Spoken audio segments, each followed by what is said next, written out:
Today we are going to explore the rise and fall of one of Africa's most iconic empire, the Ghana Empire. First, let me give you more context on this empire with a little history. The land of Ghana lay far inland from the Atlantic coast of West Africa and about 100 miles north of the Niger River in the grasslands of the Sahel. The empire is one of the earliest of the medieval kingdoms of that region. The Ghana Empire came into existence sometime after 500 CE and lasted until late in the 12th century. During this long period, the empire had to endure many wars and changes.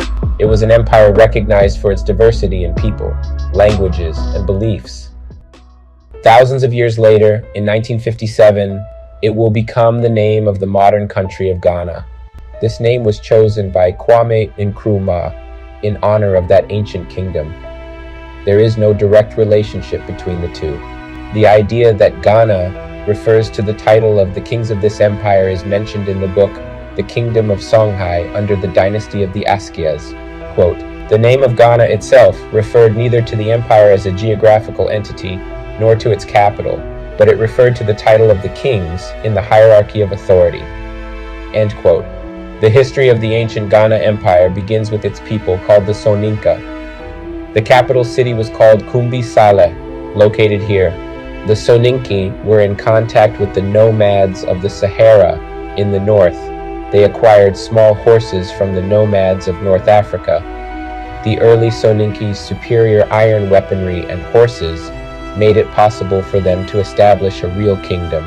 They gradually expanded their territories and dominated neighboring rulers until, by the 10th century, the kingdom had become an empire. Visitors from North Africa began referring to the Soninke state as Ghana, but the Soninke themselves called their ancient kingdom Ouagadougou. For the early Arab geographers who wrote about Ghana, it was a tantalizing land of mystery and fabled wealth, and that became the essence of Ghana's reputation in the Muslim world. The Soninke prefer to emphasize on things such as family rivalries, the heroic deeds of their ancestors, and their ancestors' relationship with the spirit world. The Soninke people's ideas about their history are expressed in the legend of Ouagadougou, an oral tradition told by many generations. Ghana was well positioned to dominate the international caravan trade across the Western Sahara and on to the Middle East and the Mediterranean Sea. One of the most important reasons for that commercial development had been the introduction of the camel into North Africa. The camel is often referred to as the ship of the desert. Because of its unique physiological characteristics, it can survive in very arid climates. Ghana's society's advantageous location in the Sahel enabled the Soninke to function as middlemen, controlling commerce from the savanna and forest zones in the south and the Sahara in the north. The empire was divided into a number of smaller states, each with its own king or ruler who was subordinate to the king of Ghana. The sophisticated society of the Ghana Empire was characterized by a complex system of governance, social hierarchy, division of labor, and trade. The society of the Ghana Empire was also highly stratified, with a rigid social hierarchy based on birth and wealth. At the top of the hierarchy were the king and his court, followed by the aristocracy and wealthy merchants. Social mobility was limited. The Ghana Empire also had a complex system of division of labor, with different professions and trades being assigned to different groups of people. Farmers cultivated crops such as millet, sorghum, and beans, which were the basis of the empire's food supply. The mining of gold was an important industry, with the methods and techniques for finding and extracting gold being closely guarded secrets. Handicrafts such as weaving, pottery, and blacksmithing were also important industries, as was long-distance trade. The Ghana Empire was renowned for its wealth and prosperity, which was derived from its control over the trans-Saharan trade routes and its control of the gold mines in West Africa. In addition to gold, the empire also traded in salt, ivory, and this brought significant wealth to its rulers. During the period of Ghana's greatest power in the late 10th and early 11th centuries, one of the most important commercial cities under its control was Ouagadougou, about 125 miles northwest of Kumbi Saleh. An important king in the history of Ouagadougou is Diabe Sise. Not much is known in terms of specific information about the important kings of the Ghana Empire, as little was written at the time, and the civilization did not have a form of writing as we know it. Much of what we know depends on oral histories and the medieval writings of Arab traders. Many of the names of the Ghana rulers are unknown, and only a few of their deeds have passed into recorded history. Diaby Sisi, for example, was a legendary figure in West African history. He played a pivotal role in the founding of the ancient Ghana Empire. According to the legends, Diaby Sisi was the younger son of Dinga, the founder of the empire. One of the few kings of Ghana whose name is known is Tenkamenen, who was said to have reigned during the time of the empire's peak. Tenkamenen is remembered as one of the most powerful and wealthy kings of the Ghana Empire. According to oral tradition, he was renowned for his wealth, wisdom, and military might. Under his reign, the empire reached its height of power and influence in West Africa. Oral tradition also suggests that Tenkamenen was a skilled military strategist and expanded the empire's territory through successful conquests of neighboring lands.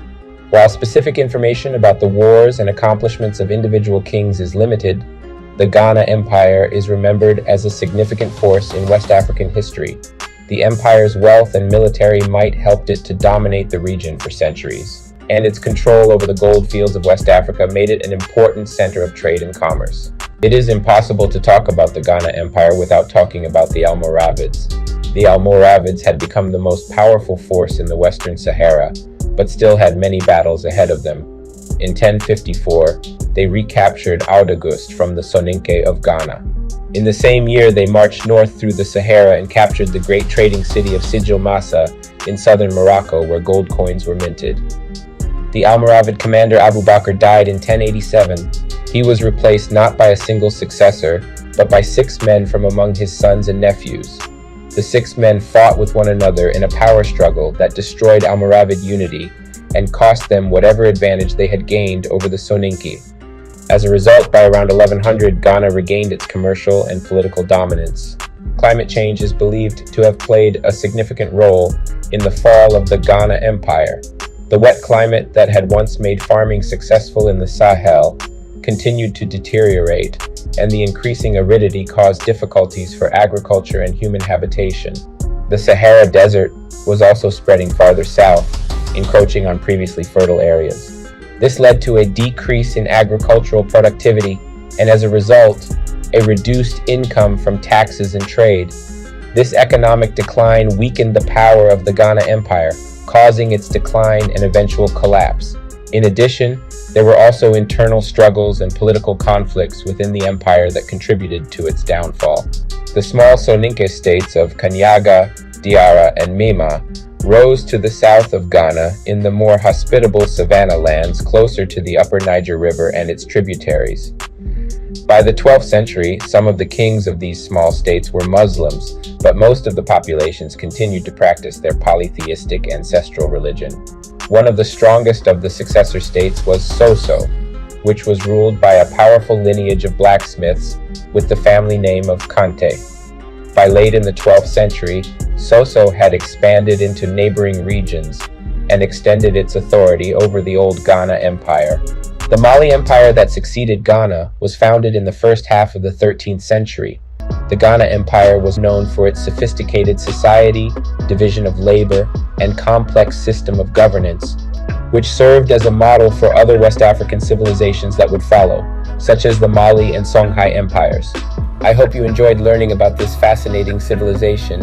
Like and subscribe to the channel for more exciting content on African history.